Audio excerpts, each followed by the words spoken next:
इसमें गरामी अल-मन्नान, अल्लाह अहकमुल हाकिमीन की सिफत एहसान से मुताल्लिक है, जिसका मतलब यह है कि वो अपनी सारी मखलूक पर अपने एहसानात निछावर करता है। हम भला उसकी कौन सी नेमत को झुटला सकते हैं। उसने हमें तोहफे इल्मो इस्लाम और हिदायत अता किया है। उसने हमें अक्लो खिरद की नेमत अता की है।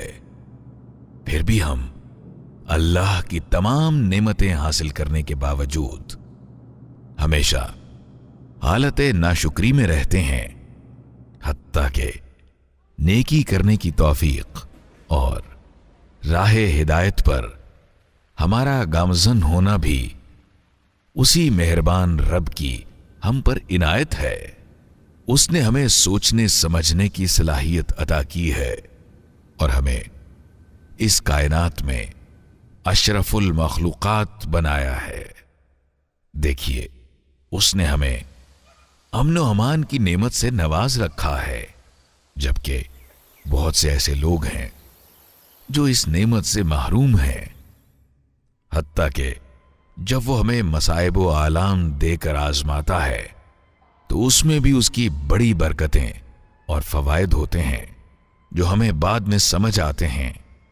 हम पर अल्लाह के बेशुमार इनामात हैं और हमें उस पर अल्लाह का शुक्रगुजार होना चाहिए। तवज्जो इस अम्र पर होनी चाहिए कि अल्लाह की नेमतों को इस्तेमाल कैसे किया जाए, अपने हवा से खमसा का कैसा इस्तेमाल किया जाए। हमें अपनी भरपूर कोशिश करनी चाहिए कि हम इन सलाहियतों को ऐसे काम करने में इस्तेमाल करें जिनसे वो खुश हो जाए।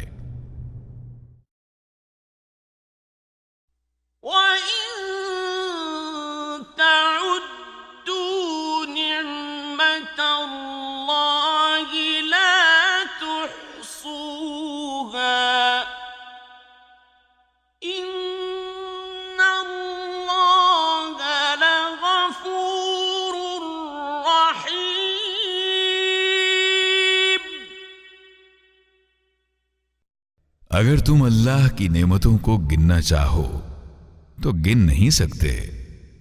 हकीकत यह है कि वो बड़ा ही दरगुजर करने वाला और रहीम है। हम सबका है तू ही आका, तू है आका।